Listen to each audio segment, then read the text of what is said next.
Bonsoir à tous, c'est le loser. Donc aujourd'hui, je vais faire la vidéo sur OSEC. Et donc c'est la première vidéo de l'année 2013, donc voilà, bonne année, tout ça. Alors donc pour cette vidéo sur OSEC, alors le but, c'est toujours le petit WordPress que j'ai mis donc sur une machine virtuelle, donc qui tourne ici. Voilà. On a donc alors j'ai donc installé OSEC. Alors je l'ai installé dans le dossier opt OSEC. Bon, après ça c'est à vous de choisir où vous allez l'installer. Donc le plus simple c'est de le télécharger sur le site osec.net. Donc là, normalement vous avez le lien de téléchargement qui devra apparaître quelque part. Je ne sais pas où. Ah si, ici. Voilà, et donc voilà, donc vous prenez la version que vous voulez. Donc c'est par contre c'est à compiler en fait. Donc il faudra les builds essentielles. Et enfin si vous êtes sous Debian, après je sais pas c'est quoi les noms des paquets ailleurs. Alors normalement si vous faites ça, il y a un fichier qui s'appelle install.sh qu'il faut juste l'exécuter et voilà. Alors une fois que c'est fait, vous avez plus ou moins cette arborescence qui apparaîtra dans le dossier où vous l'avez installé. Pour faire un rapide tour là-dessus, tout ce qui est actif. Alors oui, peut-être quand même rappeler plus ou moins ce que c'est qu'OSEC. Alors OSEC c'est c'est un IDS. C'est un système de détection d'intrusion. Donc IDS c'est intrusion de détection de système en anglais, ou soit là on a l'IPS qui est l'intrusion de prévention de système, avec mon magnifique accent anglais. Voilà, donc la plupart du temps ces outils se basent sur des logs. Donc typiquement quand on va regarder des logs, on va trouver des patterns qui peuvent être des attaques, et donc une fois qu'on parse ces logs, donc alors c'est une sécurité après coup concernant ce genre de système. Donc il faut détecter une menace. Donc quand c'est par les logs, donc on va dire que c'est après coup, mais après ça peut toujours être intéressant de bloquer peut-être certaines attaques, genre la personne ne va pas forcément réussir du premier coup à trouver une faille. Donc là le but c'est dès qu'on voit que quelqu'un teste, on le banne et on cherche pas plus loin. Donc comme ça, au test suivant qui aurait peut-être pu passer, voilà, il se fait ban. Donc et puis normalement, on va dire que si l'attaque est passée, si c'est une attaque où on va avoir des payloads, où il y aura une connexion en retour ou autre chose, ça va drop l'IP. Après, il faut savoir s'il utilise une payload qui va renvoyer sur une autre IP que celle qui a envoyé la charge, voilà, bref, ça marchera plus, mais on va dire que pour une sécurité de base simple, ça reste fonctionnel. Voilà, donc comment discréditer l'utilisation d'un outil. Après, ce qui est intéressant sur OSEC, c'est qu'en fait, il y a moyen quand même de pas mal modifier des choses. Autant des scripts qui s'appellent donc des réponses actives. Je sais plus si j'en avais. Non, j'ai pas dû afficher. Oui, donc on a c'est l'intérêt en fait d'OSEC, c'est qu'il y a la possibilité de prendre des actions, et ces actions en fait c'est à vous de les définir. C'est-à-dire de base ça peut être un drop IP, ça peut être la fermeture d'une session si c'est un utilisateur sur le système qui a fait une mauvaise manip. Mais après c'est tout ce qui est scriptable ou exécutable. Donc si c'est un logiciel qui je sais pas, va s'amuser à faire blinker une LED ou autre chose, vous pouvez le faire. C'est vraiment très ouvert. Donc typiquement dans les Active Response vous avez tous les petits logiciels que vous voulez. Donc vous pouvez par exemple mettre des alertes sur Twitter. Alors ce script là je crois qu'il fonctionne pas, il passe par un wget ou un curl. Ouais, c'est ça. Voilà, là il utilise un wget. Donc ça marche plus, je crois, au moins depuis un an. Donc bon, j'imagine que le script en question n'est pas utilisé, donc personne ne cherche un peu à comprendre. Mais après, sinon, vous avez tous les scripts concernant les drops, le firewall drop. Donc là, ils utilisent iptable ou soit alors d'autres. Ah bah non, là c'est celui juste sur iptable. Voilà. Après, vous avez. Ah non. Je crois que normalement le script est censé fonctionner aussi sur d'autres machines qui n'ont pas forcément iptable, comme les systèmes BSD, NetBSD qui vont utiliser d'autres softs. Voilà. Bon. Donc là vous avez donc ça supporte l'IPv6 et l'IPv4. Bon, c'est voilà. Bon, le script est assez bien foutu. Bon, vous pouvez vous retrouver avec plusieurs IP, enfin la même IP, plusieurs fois dans les drops, mais bon. Après, généralement, ils se débrouillent pas mal pour les enlever, donc voilà. Donc ça, c'est plus ou moins pour les scripts de, de réponse active. Alors bon, on va dire ce qui nous intéresse plutôt, c'est la configuration. Alors la configuration en elle-même se trouve dans ETC. Donc il garde quand même un peu les habitudes linuxiennes. Alors, enfin, l'architecture utilisée de base. Donc là, alors ça c'est le fichier de conf de base donc d'un OSSEC. Donc alors normalement, là j'ai rien modifié à part en fait les notifications email. En fait, bon, je les ai supprimées. Bon, j'ai mis des faux mails. Voilà, mais sinon, de base, vous auriez plus ou moins un fichier structuré comme ça. Alors, bon, rapidement, pour passer sur la structure de ce fichier, dans Global, ce sera les options globales. Ensuite, vous aurez toutes les règles. Donc, alors là, vous pouvez supprimer toutes celles qui ne vous seront pas utiles. Voilà. Vous avez un peu de tout, hein, ProFTPD, le FTP Microsoft, je pense, le SMBD, le serveur de nom, du Symantec, de la RP Watch. Bon, de base, c'est assez large, hein, vous pouvez vraiment faire tout et n'importe quoi. Vous avez du mail, vous avez du VPN, vous avez de la VoIP, des machines virtuelles. Et après, vous pouvez rajouter vos propres règles. Alors, il y a deux moyens de rajouter ces règles. Soit on les met dans ce fichier-là, soit on peut créer un décodeur et enfin faire un truc un peu plus propre. Typiquement, si vous voulez rajouter votre propre logiciel, le mieux c'est de ne pas les mettre dans un local, sachant que là ça va être plus être des règles donc je montrerai plus tard, mais on va dire que c'est vraiment des règles indépendantes ou qui permettent de corriger des cas bien spécifiques. Voilà. Ensuite, après les règles, on a tout ce qui est check du système. Alors le OSSEC ne fait pas seulement IDS, IPS, il cherche aussi enfin, un système de rootkit check avec pas mal de trucs. Donc il peut chercher donc, des rootkits, mais aussi chercher si des fichiers du système ont été modifiés. Donc tout ce qui est dans UTC par exemple va être vérifié. Donc UTC, userbin. Donc par exemple, quand vous allez installer des paquets Debian ou en mettre à jour, il va vous faire une alerte comme quoi le fichier là n'était pas n'a pas sa signature dans une précédente version du scan. Donc voilà, ça peut donner pas mal d'alertes sur si des logiciels ont été rajoutés ou autre. Donc ça peut être assez sympa. Donc le logiciel fonctionne aussi sous Windows. Bon, après à vous de voir si c'est intéressant à utiliser sous Windows. Donc là c'est pour tout ce qui est root check. Donc, voilà. C'est pour tout ce qui est plus ou moins trojan ou petits logiciels qui vont se rajouter dans des petits endroits qui donneraient des accès en retour de différentes attaques ou autres. Donc là on a tout ce qui est whitelist. Donc là j'ai mis l'IP de ma machine, le DNS, donc typiquement c'est ce que vous allez plus ou moins mettre je pense.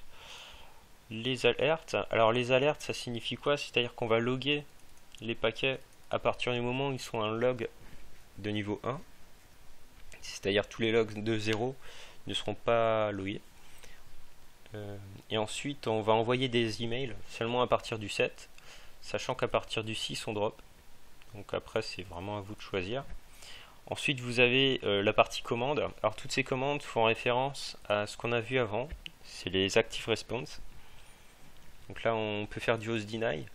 Alors, le host deny, ça va mettre l'IP dans le fichier host.deny dans /etc. Ensuite, vous avez le firewall drop. Donc là, c'est une ligne IP table de drop. Ensuite, on a le disable account, qui est la désactivation d'un compte système. Si jamais on se rend compte qu'un utilisateur fait un peu trop de bêtises, on peut le drop. Après, bon, ben, il y a différentes choses. Alors, en active response, alors de base, vous avez à la fois le firewall drop et le host.deny. Alors, personnellement, je vous conseille de directement jarter le host deny, parce que sinon, enfin, le logiciel s'y retrouve assez mal lorsqu'il doit supprimer des IP. Ce qui fait que, bon, ben, après plusieurs mois où le logiciel fonctionnera, ben, vous pouvez vous retrouver avec plusieurs milliers d'IP là-dedans. Et c'est pas forcément très propre. Donc autant les mettre dans un drop. D'ailleurs, alors je sais pas si je le ferai dans cette vidéo, mais je vais peut-être montrer comment faire un script qui utilise IPsec que j'utilisais justement pour drop des IP. Comme ça, on n'a pas des milliers de lignes qui s'ajoutent dans le drop ici, mais on les aura dans un set. C'est IP7, pas IPsec. Désolé. Donc ce sera un drop sur IP7. Ensuite, là on a les fichiers locaux qui seront monitorés. Donc ici c'est tout ce qui est les messages, les hosts, le syslog. Donc là on est vraiment sur un système Debian. Sinon c'est, je sais plus les autres noms sur Red Hat ou autre. Donc là on a le error.log d'Apache. Sachant que dans ce error.log on a les erreurs mode security. Et donc normalement OSSEC pourra ban sur ces règles là, et donc on le fait aussi sur l'access log. Et voilà, donc là on a fait le tour du fichier de conf. Bon, ça reste plus ou moins bateau. Ensuite, des trucs intéressants qu'on a là dedans, c'est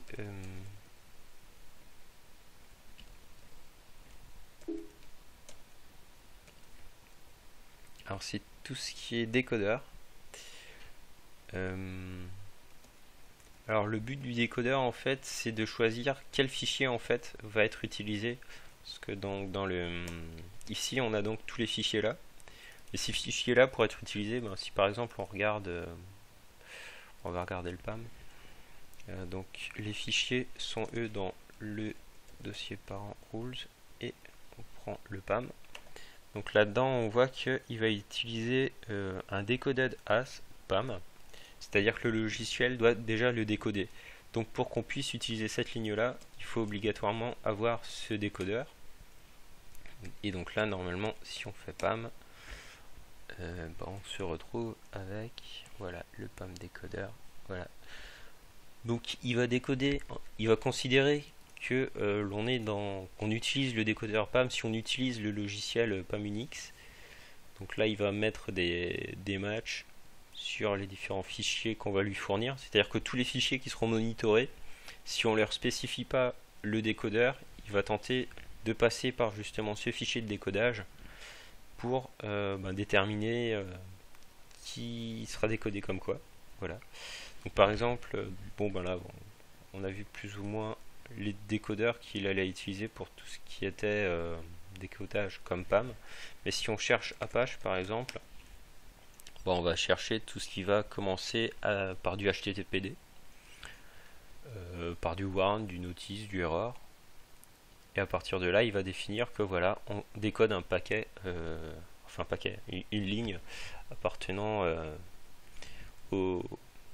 un log d'Apache.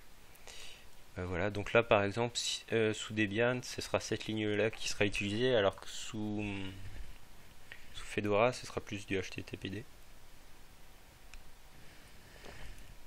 Voilà. Alors bon, pour regarder vite fait, je l'avais déjà montré, mais donc là les error log, on voit que voilà, c'est du error, du notice. Alors oui, il faut bien remarquer qu'en fait c'est pas le début du fichier, parce qu'en fait ça c'est tous les fichiers de log qu'on peut regarder dans le système. Normalement tous ont une date, donc en fait il considère que le début, enfin ce qu'on considère comme début dans ce fichier là, c'est le début. Euh, ouais, c'est le début à partir de là où il en était dans sa lecture en fait. C'est pas le début de la ligne. Parce que là, donc on a ça. Si on regarde, bah, c'est le diagramme USG. Donc là, ah bah non. Le 6 log. Voilà. Et le format des dates semble différent, je crois. Ouais. Tiens, c'est bizarre. Soit alors ils doivent avoir un système pour détecter un peu les dates. Parce que là, j'ai vraiment l'impression qu'il commence au truc. Bon, bref, voilà. Oui. Bon, tant pis. J'ai essayé de tenter de trouver une explication, mais c'est pas grave. Alors, bah, sinon, on a fait plus ou moins le tour de tout ce qui était utile dans le dossier ETC. Là, on va tenter d'aller voir ailleurs. Bon, on va décortiquer un peu les rules. Sachant que le but, c'est au final de voir du Apache. Donc, on va regarder les règles qu'on retrouve sur du Apache. Donc, dès qu'on a du Apache Error Log, on passe sur une règle, donc la 30100 avec un niveau 0. Et à partir de là, on va tenter de trouver des choses qui peuvent être plus ou moins dangereuses. Donc là, les premières lignes, c'est des notices, du warn, du error. Ensuite là, ben, si par exemple on a un segfault, donc le segfault de base c'est un 103 et le 103 c'est du notice. Donc de base c'est pas censé être important et c'est du niveau 0. Mais là on se rend compte que voilà, quand il y a un segfault c'est du niveau 12 et là donc ça signifie une alerte par mail. Alors que la 0, ben il n'y aura rien. Ensuite, il y a tout ce qui est. Donc là, c'est genre on se plante sur un dossier. Bon, c'est une réponse 403 en fait. Ici aussi. Forbidden Payroll. Voilà. Ensuite, ben, on a peut-être les trucs un peu plus intéressants qui sont propres au mode sec. Donc là, on voit que c'est les messages 30200 et le 30201, tout comme les suivants. Alors là, juste pour donc c'est tout ce qui est décodé par le mode security résulte automatiquement en un ban. Donc si vous utilisez les règles de WASP, même si c'est considéré comme une petite alerte, eh ben ce sera quand même banni par OSSEC. Voilà. Alors par contre, je crois qu'il y a un truc qui est pas très bien pensé au final. C'est par exemple cette règle là. Alors globalement, qu'est-ce qu'elle dit?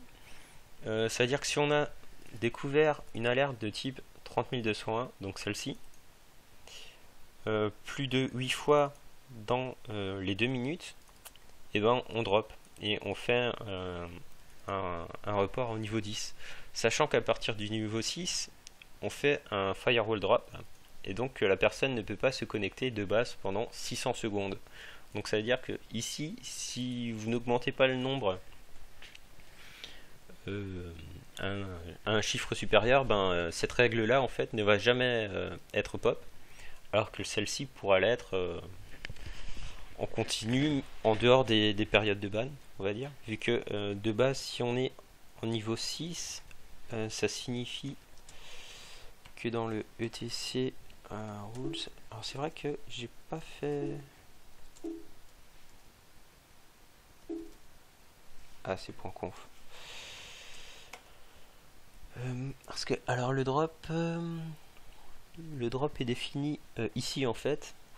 Donc on a la commande firewall drop ici, donc qui exécute le fichier firewalldrop.sh du dossier active response, qui lui va être utilisé ici. Donc à partir du niveau 6, on drop pendant 600 secondes. Donc c'est plus ou moins ce qui est écrit dans le commentaire ici. Et donc ça veut dire que voilà, dans le cas de la règle mode security là, ben voilà, elle ne passera vraiment jamais. Donc c'est voilà, donc à vous un peu de revoir peut-être les niveaux de drop. Par exemple, on peut toujours imaginer que voilà, au premier mode security, ben, genre on baisse à 5. Et comme ça, il n'y a pas de drop. Et si la personne refait quelque chose dans les 2 minutes, là, on met une alerte et on fait le drop. Donc là c'est vraiment à vous de voir ça. Alors juste pour tester un peu le système donc de drop. Alors je vais juste changer d'IP sur ma machine.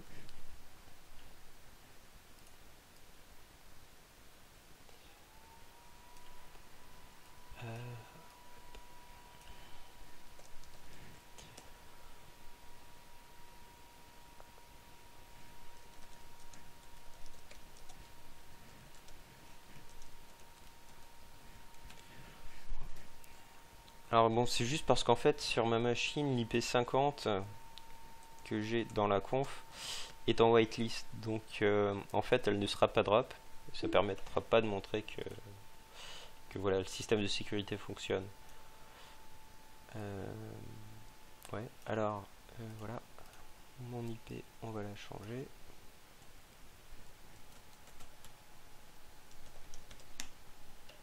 Voilà, et donc j'ai toujours accès au site. Alors, je crois que dans les tests qu'on avait fait, c'était /post.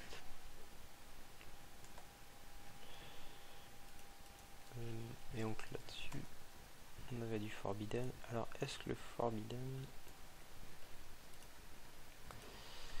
Apparemment...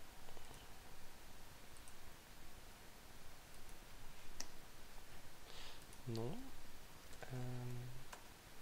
Bad request. Je me souviens plus. Ah, il n'a plus l'air de répondre. Alors par contre, comme j'ai changé d'IP, voilà. Alors, je vais remettre mon ancien IP 50.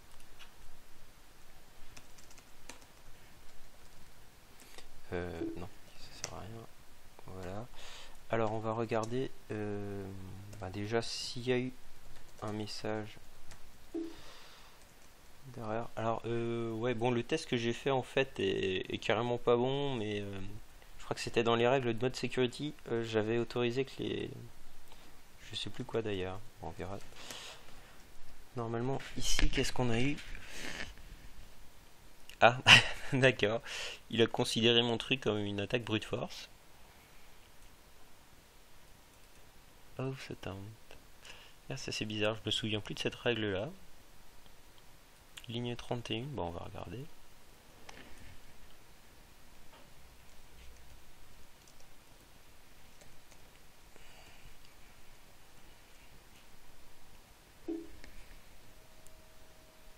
Ah, donc c'est ici, sur le post.php, d'accord. Donc dès qu'on faisait plus de 3 tests, il tombait. Bon, ben soit. C'est possible, oui, j'ai effectivement rafraîchi la page 3 fois au final. Et donc c'est un statut 400, donc le bad request. Donc voilà, tout s'explique pour une fois. Et donc effectivement on a eu ce message d'erreur là qui résulte donc en un ban. Et alors, ah oui, tiens, tant qu'à faire, non, c'est... Et donc là, normalement, on devrait voir, voilà, l'IP 51, que je mettais 7. Et donc que j'ai... Voilà, que j'ai remis en 50 après. Alors, je ne montre pas l'IP parce que j'ai une IPv6 dans mon ifconfig et comme c'est la mienne et qu'elle est accessible de l'extérieur, voilà. Ouais, donc bon, ben bref, voilà, le drop est fait. Donc voilà, c'est vraiment de base, hein, il n'y a pas grand chose à faire lorsqu'on a installé OSSEC. C'est le make install et après il y a juste à démarrer le logiciel. Ouais, alors ouais, le logiciel ça se démarre rapidement, hein, c'est du OSSEC restart. Et normalement ils ont installé ça de base, donc bref, c'est juste à vous de le faire démarrer au démarrage. Voilà, donc alors ensuite pour vérifier quand même que ce soit OSSEC qui est vraiment ban le truc, il suffit d'aller dans les logs et là on aura les active response log qui vont nous donner en fait les IP et les raisons des bans. Donc on voit que j'ai fait des tests le 7 janvier parce qu'en fait c'est la deuxième vidéo que je fais, parce que le 7 janvier j'avais tenté d'en faire une, mais c'était pas très bien. Donc voilà, donc on voit ici que c'est la règle 30118 à 18h04 le 17 janvier, donc aujourd'hui, qui s'est pris un firewall drop ici. Donc on va regarder la règle 30118. Alors si vous savez pas quelle règle appartient à quel fichier, vous pouvez faire le fgrep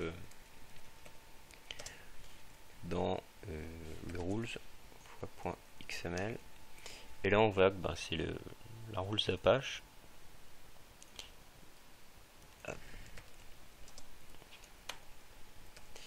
Et donc là on a une 30118 quelque part qui est celle-ci, access denied. Et donc on voit que c'est un niveau 6, ce qui explique plus ou moins le drop. Donc là, voilà, vous avez pu faire un peu le tour des règles, de la configuration, tout ça. J'ai donc pu aussi montrer le drop. Alors normalement, sachant que là je suis retourné sur mon IP en 50, qui n'est donc pas blacklisté normalement, je peux faire normalement des bêtises, donc /post. Ouais, je vais mettre des caractères interdits. Ah, oui, je suis forbidden, mais normalement ça ne devrait pas me drop. Donc là, normalement 7.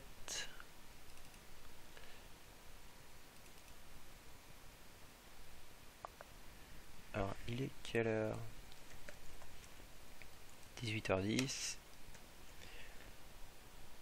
D'accord.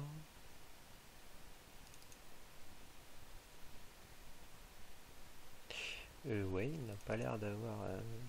Ah si, ça doit être celui-là. Message, contenu de poste suspect, data, oui c'est ça, c'est bon.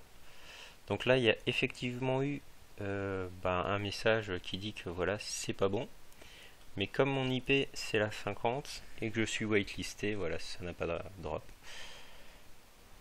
Bon après ça paraît logique, je pense qu'il n'y a pas besoin de faire ce genre de test, mais ça peut toujours être intéressant plutôt que se retrouver sur une machine dédiée, puis se retrouver avec l'unique IP qu'on a, ne pas pouvoir se reconnecter sur la machine. Et voilà, donc ouais, sinon je ne sais pas trop quoi parler d'autre.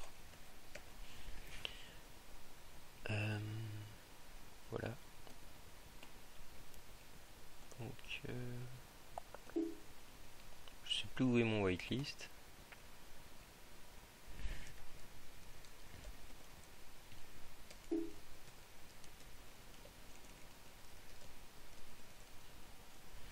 Ouais, si, voilà. Ouais, donc ma 50 était bien en whitelist. Donc voilà. Bon, bref, ouais, tout ça pour dire que ça marche plus ou moins bien de base. Alors normalement, alors je sais pas si on a passé les 5 minutes de vidéo, mais normalement depuis le drop, c'est censé être.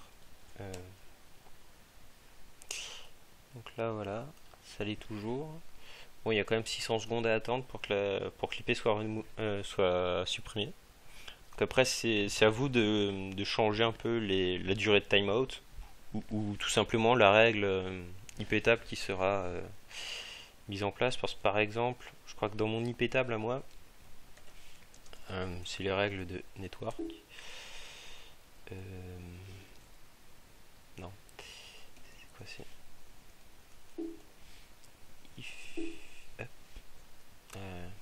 IP table. Donc normalement j'avais mis une règle qui est celle-ci, c'est ban, et on va ban tous les paquets pour 600 secondes avec un update. Donc ce truc là c'était pour enfin, ça veut dire que si on se prend un paquet dans cette règle là, on va lui set le name des DOS, bon, qui n'est pas bien nommé vu que c'est plus pour du ban, que j'aurais dû d'ailleurs nommer ban en fait plutôt que des DOS. Et donc là en fait à chaque nouveau paquet qui sera envoyé, on va incrémenter le temps de 600 secondes et on va faire un drop. Donc par exemple ici, donc on pourrait remplacer le script, comment qu'il s'appelle déjà,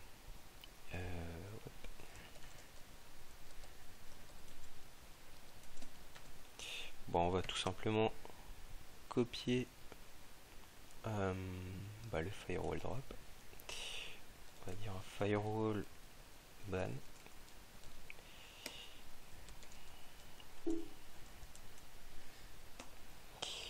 Et donc là, on va chercher la ligne qui nous fait le drop.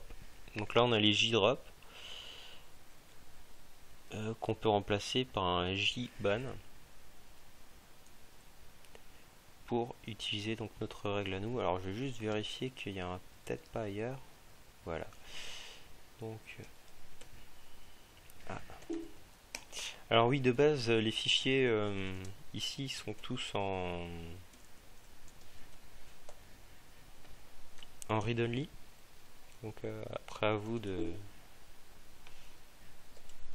changer les droits.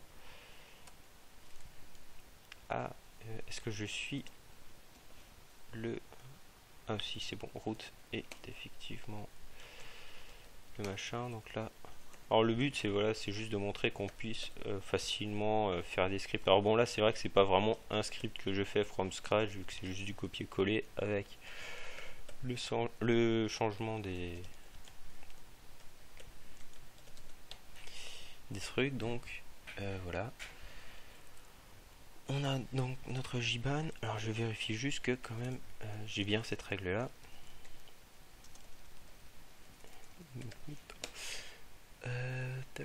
On a bien un ban.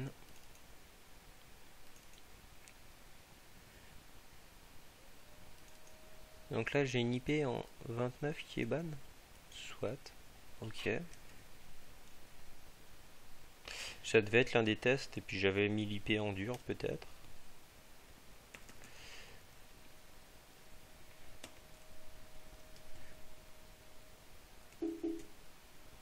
Oui, effectivement. D'accord, autant pour moi. Je ne comprenais pas la ligne. Ouais, donc voilà. Après, si on veut rajouter donc le script, il faut le rajouter donc dans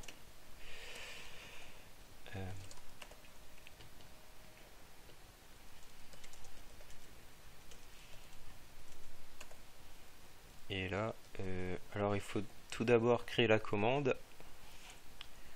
Donc, comme c'est un copier-coller du fichier là, je vais le reprendre.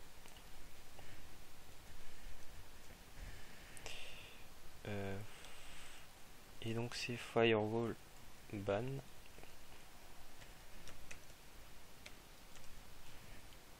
Voilà. Donc là typiquement, je crois que le premier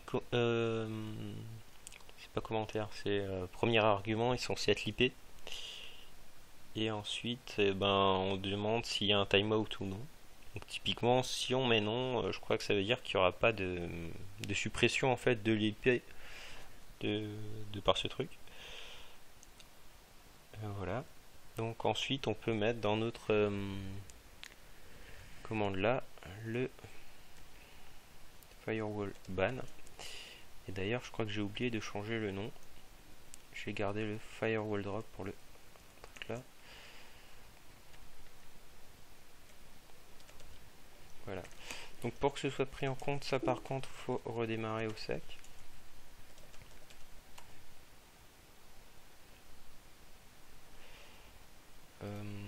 Voilà, donc il faut que je rechange l'IP.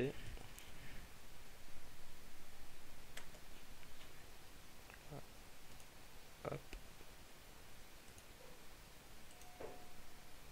C'est bizarre. Ah non, c'est bon. Allez, on repasse en 50. Voilà.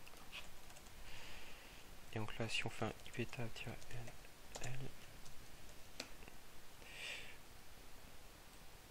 ouais, voilà, donc on a bien une target ban sur l'IP 51.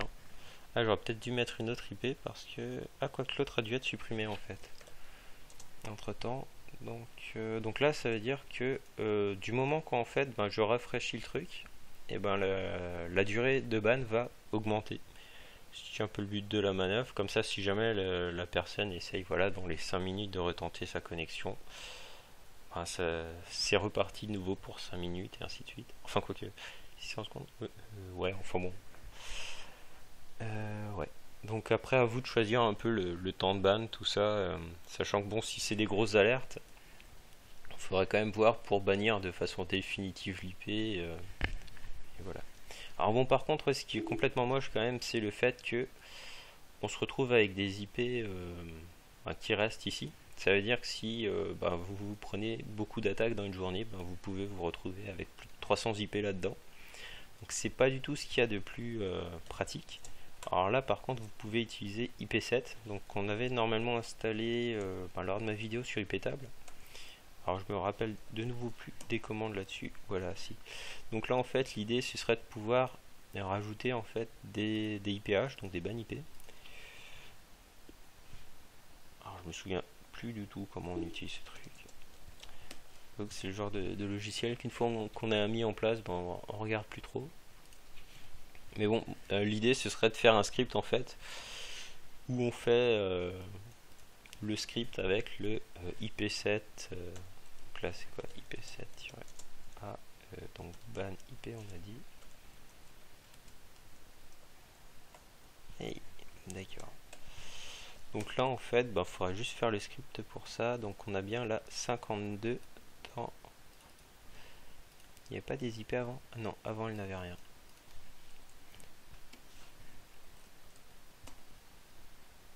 Ok. Donc là, oui, faudra juste faire le script. Alors, tiens. Je sais pas quand est-ce que j'ai commencé à faire la vidéo. J'oublie toujours. Il faudra que je me mette un chrono histoire de savoir à combien de temps je suis. Parce qu'après, j'ai pas envie de faire des vidéos trop longues. Parce qu'après, c'est regardable. Donc voilà. Ouais. Donc j'ai montré plus ou moins comment créer un nouveau script. J'hésite quand même à en créer un autre, juste exprès en fait pour le IP7, vu que bon, c'est pas proposé en fait. Ouais. Bon, au pire, je ferai une autre vidéo là-dessus. Ce sera plus simple. Bon, je pense avoir fait le tour. Alors oui, sinon, ce qui peut être intéressant à faire sur ce logiciel-là, alors je sais pas si j'ai encore accès au net vu que j'ai changé d'IP plein de fois. Ouais, c'est bien ce que je pensais.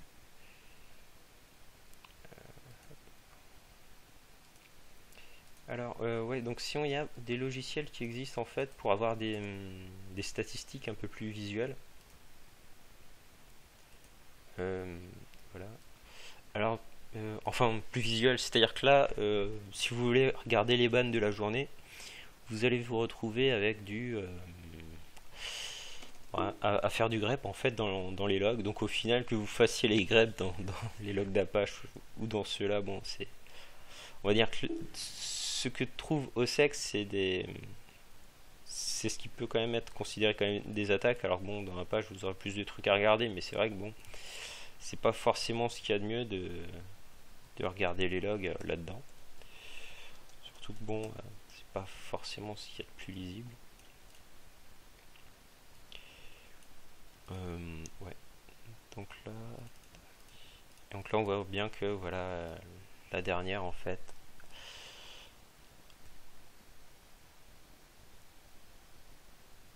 a lieu là et sur ce fichier. Donc là on peut voir d'ailleurs aussi les arguments en fait. Donc là si je crée le script, ce serait le troisième argument serait l'IP.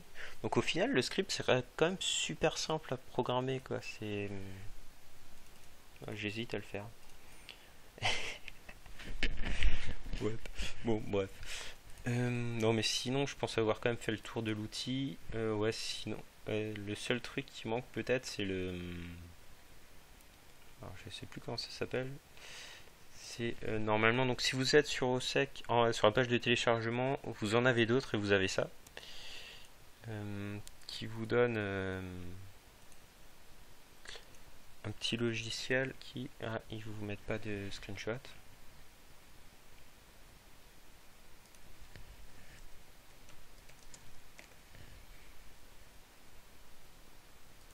Alors là, c'est peut-être le truc qu'il faut pas faire. Si, non.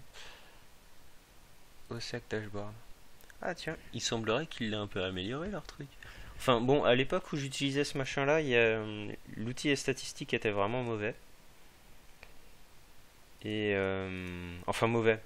On va dire que c'était une simple page web où il te mettait plus ou moins tout, donc voilà, bon, il y avait plus ou moins les options là. Et puis bon, c'était vraiment s'il fallait chercher une IP sur diverses attaques, c'était pas la meilleure interface qui existe. Alors sinon, il y a un truc que je vous conseille, c'est Prélude.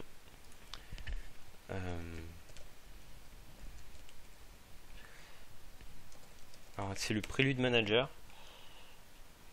D'ailleurs, je crois que j'ai fait une vidéo là-dessus. Alors je sais pas, normalement dans les images, ouais. Bon, l'interface est quand même un peu plus propre. C'est-à-dire que, ouais. Bon, je sais pas où vous trouvez ça. Sinon, allez, je me connecte au mien, histoire de montrer un peu le truc.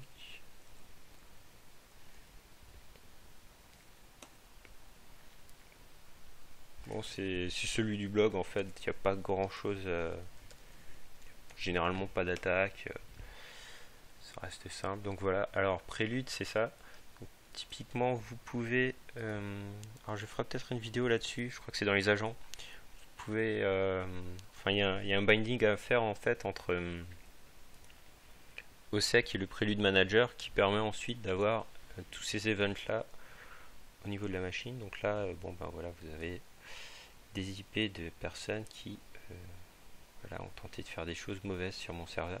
Et ce qui est sympa, c'est de pouvoir plus ou moins voir, on va dire, les attaques que vous pouvez vous prendre par jour. Alors bon, je dirais que là, je dis des attaques. Bon, si on regarde le truc, typiquement, c'est quelqu'un qui a tenté de se connecter au machin sans avoir ici de user agent. Donc c'est pas vraiment des énormes attaques. Mais voilà, donc là on peut quand même avoir un petit aperçu des attaques qu'on se prend avec... Ah tiens.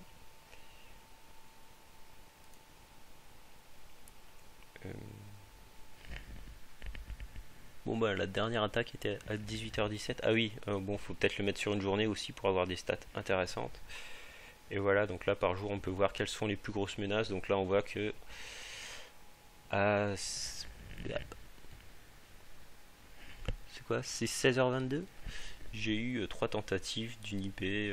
Voilà. Ensuite on peut avoir des camemberts. Tout ça. Alors là de target je crois qu'il n'y a pas grand chose. Sinon ouais, la catégorisation, on avait quoi? Donc là en fait c'est que du mode security.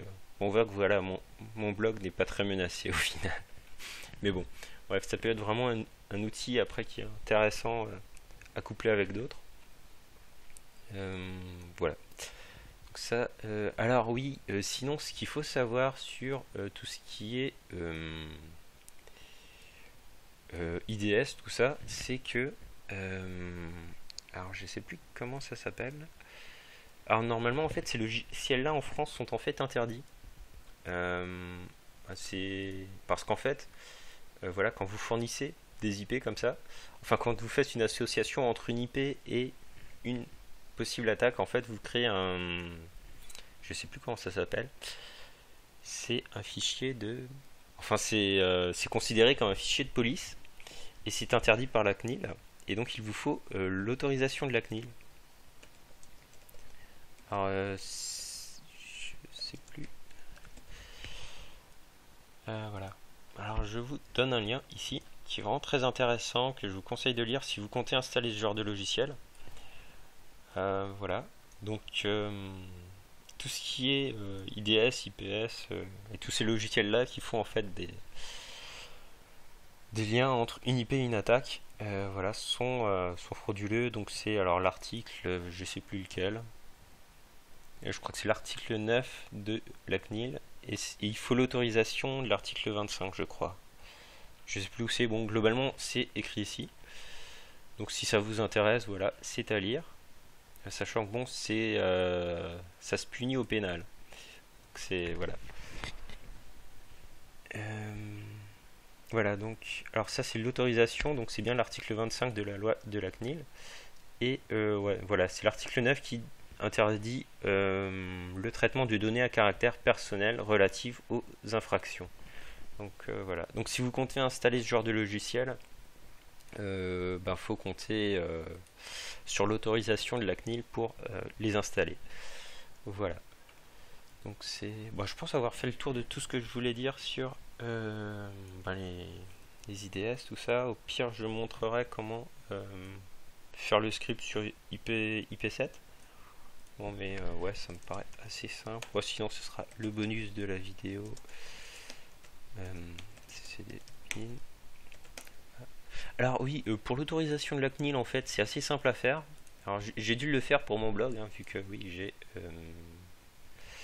j'ai ça. Alors, je sais plus où c'est. Alors, dans la CNIL, là.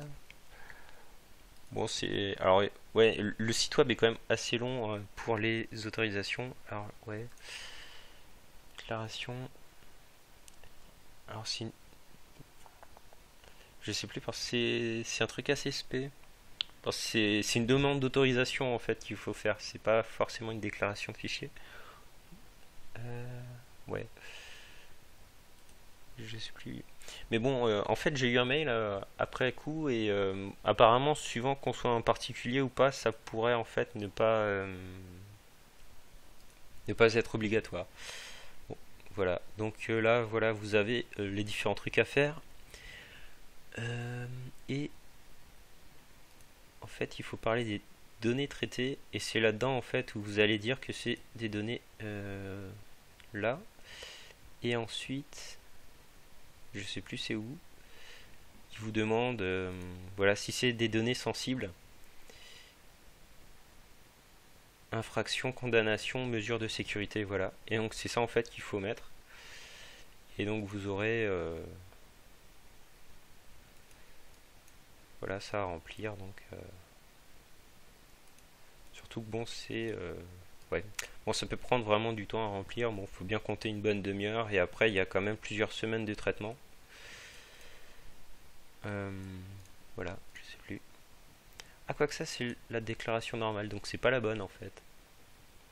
Je pense qu'il faut, ouais, faut chercher plus ou moins les autres procédures pour l'article 25. Je pense que là, ça n'a pas l'air d'être bon. Ah non, il n'y a pas d'autre truc. Bon, bref. Donc, ouais, je vous laisserai chercher, voilà. Ouais. Donc, ben voilà, une prochaine peut-être. Et puis,